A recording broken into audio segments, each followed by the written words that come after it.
Welcome to Grim Memoirs. The story we have for you today makes for one of the most bizarre cases of serial killers Australia ever came to know and endure. This is the disturbing case of John Wayne Glover, aptly dubbed as the grannykiller or the Mosman Monster. The case of John Wayne Glover is perniciously a curious one, not because he was some unknown type of serial killer, but because of the choice of his victims and also his methodology. In this episode, we'll have a look at this killer's motives for carrying out his repellent crimes and attempt to understand the terrain from which these whys and wherefores arose. John Wayne Glover was a British-born Australian from a working-class family in Wolverhampton, England. In his youth years, he was convicted for quite a number of petty misdemeanors like peeping Tom activity, lying, stealing handbags and clothes, which caused him to be banished from the British Army upon discovery. Glover first emigrated to Australia in 1956 and lived in Melbourne. Not long after his arrival, he started his criminal campaign again, which evolved into progressively uglier and more violent as years passed. He was convicted on 2 counts of larceny in Victoria and a stealing charge in New South Wales. In 1962, he was convicted on 2 counts of assaulting women in Melbourne, 2 counts of indecent assault, 1 of assault occasioning actual bodily harm, and another 4 counts of larceny. These attacks were severely violent, and in each occasion several pieces of clothing had been removed. It was reported that Glover would force his victims in the ground and tear their clothing. On one of these assaults, Glover chased down a dark street and knocked unconscious a 25-year-old woman when she was on her way home at 10:30 p.m. When she later woke up, she was heavily bleeding and had ripped pieces of clothing. Her screaming alerted people nearby, and only then Glover fled the scene. It is important to note that at the time he was working as a television rigger for the ABC channel and lived in the Melbourneian suburb of Camberwell. It takes a twisted man to be able to go about their day at work, normally among innocent, unsuspecting people, and become the vicious aggressor he was by night. After astonishingly getting married in 1968, he moved to his in-laws' house in Mosman, Sydney, New South Wales, where he lived with his 2 children. At this time, he was working as a sales representative for 4 and 20 Pies and volunteered in the Senior Citizens Society, where he was described as honest and friendly. Needless to say, no one had any idea about Glover's wicked past and previous offenses, including his wife and family. It is commonly noted that he had a very strangely unstable relationship with older women his whole life, his mother Frida first, and later on his mother-in-law. Glover would start his deadly deeds in 1989. There is no record of him killing before this year. The attack that would open the road for other attacks, the lethal ones, is the assault of 84-year-old Margaret Todhunter on January 11, 1989. He noticed the elderly woman when she was walking down Hale Road, Mosman, walked straight up to her and punched her in the face, this way taking her purse and stealing around $200. The police concluded the crime as a mugging, and that was that. On March 1, 1989, when he was leaving the Mosman RSL, he spotted 82-year-old Gwendolyn Mitchell-Hill walking down the street. He returned to his car where he took a hammer and hid it under his belt. Then he proceeded to follow Gwendolyn as she was entering her apartment building and hit her with a hammer at the back of her head. He then continued to strike her body and head, breaking several of her ribs. Glover then took off, also stealing her purse, which had $100. Gwendolyn was still alive when she was found by 2 schoolboys, but sadly died soon after the ambulance had arrived. The police had no eyewitness whatsoever, no evidence to link this attack with the previous one on Todhunter, and also when they arrived, the crime scene was contaminated, or better said, it was literally washed clean by the neighbors who had thought that Mitchell-Hill had only accidentally fallen to her death. This one was also ruled out as a mugging gone wrong. Moving on May 9th, same year, John Glover was walking on Military Road when he noticed 84-year-old Lady Ashton walking towards him. He then followed her to the foyer of the apartment building and hit her with the hammer, knocking her to the ground.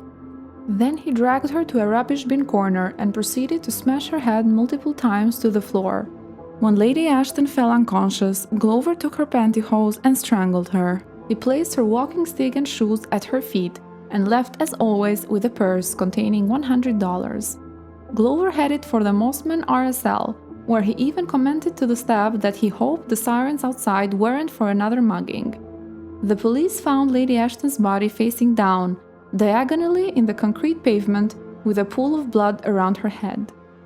The pantyhose were tied so tightly around her neck that it cut through the skin. Her arms and legs were placed by her side. She had bruises on her nose, temples, neck, and eyelids. At this point, the police finally concluded that they were dealing with a serial killer. So far, they only knew that the victims were wealthy elderly women and they were killed in the same manner and robbed of their handbags. But strangely enough, Lady Ashton still had her diamond ring on her when police found her, making them deduce she hadn't been killed for money. John Glover continued his horrible marathon of offenses throughout the whole of 1989. On 8 June, he molested Marjorie Mosley, a 77-year-old woman at the Wesley Gardens retirement home in Belrose. The victim reported to hospital staff and police that a man had put his hand under her nightgown, but that she could not remember what the man looked like. On 24 June, Glover visited the Caroline Chisholm nursing home in Lane Cove, where he molested 2 other elderly women. Upon their crying for help, Glover was briefly questioned by the staff before leaving the premises. On 8 August, Glover assaulted Effie Carney in a back street of Linfield on Sydney's Upper North Shore. On 6 October, he pretended to be a doctor and ran his hand up the dress of Phyllis McNeil, a patient at the Wybenia nursing home in the Lower North Shore suburb of Neutral Bay. Glover left when the blind McNeil called for help. At the time, he was apparently never suspected of or identified as being responsible for the molestations. On 18 October, Glover followed 86-year-old widow Doris Cox along Spit Road, Mosman, to her retirement village. In the secluded stairwell at the front of the house, he attacked her, slamming her face into a brick wall where she fell. Amazingly, she survived the assault, but she had no recollection of events, probably due to her dementia. According to her, the attacker was a young man, possibly a teenager or a skateboarder. She provided police with an identity drawing, but again the scene was washed down by neighbors before the police arrived. On 2 November, Glover noticed 85-year-old Margaret Pahoud when she was returning home from grocery shopping. She was hit in the back of her head with a blunt object, and when she fell, he struck her again on the side of her head. Glover rearranged her clothing, shoes, and walking stick, took her handbag, and left. Again, nobody saw the attack, but within a few minutes her body was found by a young schoolgirl who at first thought the body was a pile of clothing dumped in the laneway. Neighbors yet again washed down the crime scene. As the police and ambulance were on their way, Glover rummaged through the contents of Pahoud's purse on the grounds of a nearby golf club. He then headed off to Mosman RSL Club to spend $300 he had stolen from Pahoud, just as he had done multiple times. Within 24 hours of the Pahoud murder, on 3 November, 81-year-old Olive Cleveland became the 4th woman killed by the now so-called grannykiller. Glover struck up a conversation with Cleveland while she was sitting on a bench just outside the Wesley Gardens retirement village where she lived. When Olive became uncomfortable, she got up and proceeded to walk to the main building. Glover then seized her from behind and forced her down a ramp into a secluded side lane. Here, he hit her and repeatedly pushed her head into the concrete pavement before he removed her pantyhose and tied them tightly around her neck. Once again, Glover rearranged her clothing, shoes, and walking stick, then left taking $60 from her handbag. Once again, the old woman's injuries were initially attributed to a heavy fall, and the crime scene was yet again washed down. As before, there were no eyewitnesses. Shortly after, the state government doubled the reward for any lead or tip to $200,000. On 23 November, Glover was sitting in the Buena Vista Hotel in Middlehead Road when he saw 93-year-old widow Muriel Falconer walking opposite the hotel. Glover returned to his car parked in front of the police station to retrieve his hammer and gloves. He followed Falconer to the exterior of her home in Maston Street. He quietly moved up behind her while the partially deaf and blind Falconer opened her front door. He put his hand around her mouth to silence her, before repeatedly hitting her around the head and neck with his hammer. When she fell to the floor, Glover began to remove Falconer's pantyhose. While he was doing this, she began to regain consciousness and cried for help. This prompted Glover to hit her multiple times with the hammer until she finally passed out. He removed her undergarments and used them to strangle her. He searched her purse and the rest of her house for valuables before leaving with $100, again after rearranging her shoes. The following afternoon, the body was discovered by a neighbor who entered using a spare key. Fortunately for investigators, the crime scene this time was intact and forensic evidence such as bloody shoe prints was collected. Police were now starting to home in on a suspect identified by the neighbor as both middle-aged, stout, and gray-haired. The reward is increased to $250,000 by Christmas. On 11 January 1990, Glover visited the Greenwich Hospital in River Road. He was in his work uniform and carried a clipboard. He entered the hospital's palliative care ward. Inside, there were 4 elderly ill women, including 82-year-old advanced cancer patient Daisy Roberts.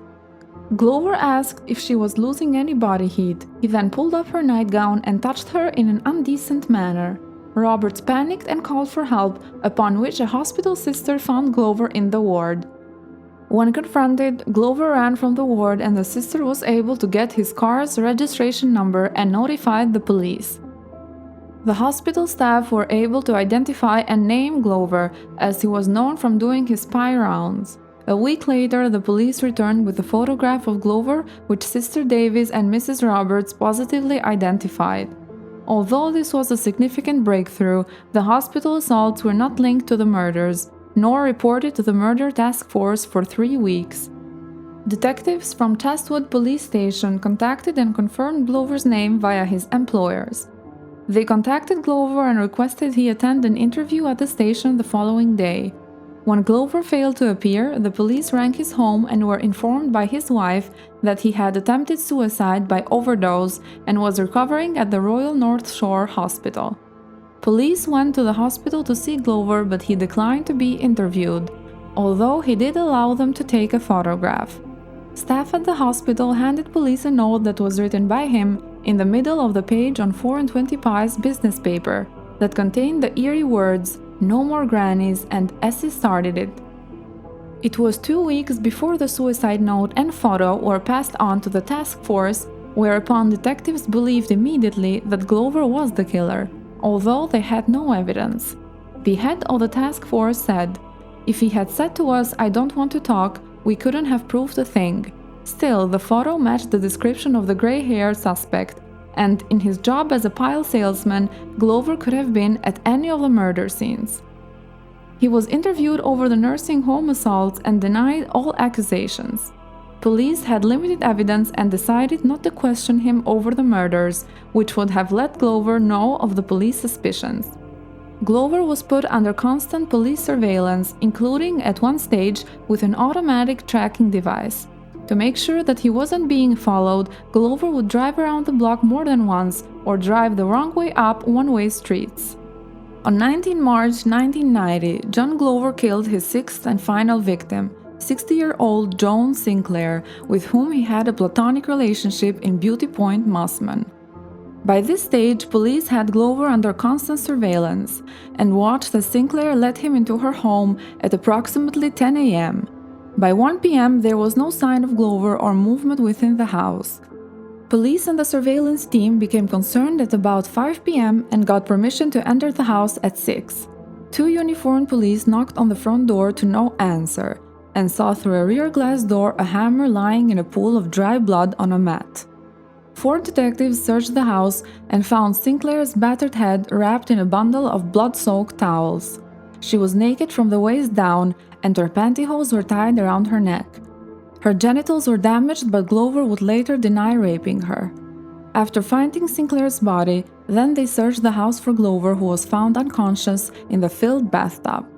Glover later told police he murdered Joan Sinclair and explained they had been having a relationship for some time. He said that he beat her about the head with his hammer, removed her pantyhose, and strangled her with them. Glover rolled the body onto a mat, wrapped 4 towels around her extensive head wounds to stem the flow of blood, then dragged her body across the room, leaving a trail of blood.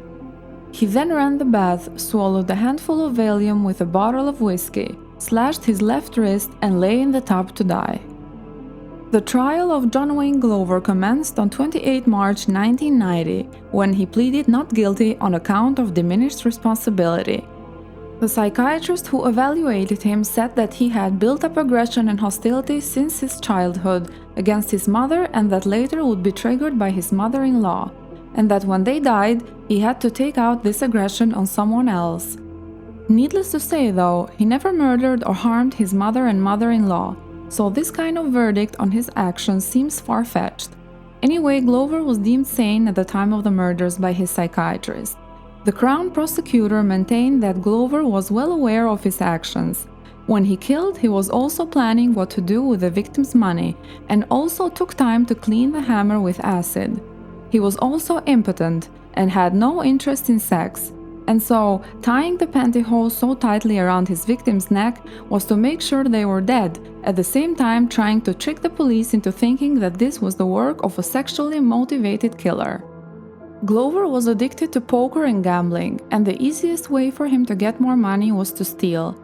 After the guilty verdict was delivered, the presiding judge stated that he was dealing with an extremely dangerous prisoner. He was sentenced to 6 terms of life imprisonment, never to be released. John Wayne Glover died by suicide on 9 September 2005, when he hanged himself in his cell, a death far more merciful than he allowed his victims to have. In short, John Wayne Glover was a despicable individual driven by shameful motives and interests, and his background clearly postulates that. But the line which separates this guy, brought up as the delinquent and becoming the serial killer he came to be, from your average street criminal raised as he was but who doesn't trespass the crime gap into murder, is really quite blurry. We know the kind of relationship he had with his mother, and the fact that he hated that she divorced his father and remarried. But a lot of other individuals go through that, and not all of them grow up to be grandmother killers. We also don't have any indication that he was ever abused as a child. And so, blaming his matrons in his life for his actions is just something a wretched human being like him does, who only ever cares about gambling and poker. Glover was a hateful criminal who wasn't afraid of committing even murder only to steal some extra cash and play it in the nearest poker club. Sadly for his victims, he wasn't some mastermind psychopath or evil villain, he was just rotten and a crook, a criminal who was always ready to harm even the sweetest and most unprotected individuals of our society just for the extra dough. And blaming the women in one's life for their wretched actions is a story we all know a bit too well, unfortunately. Thank you for watching.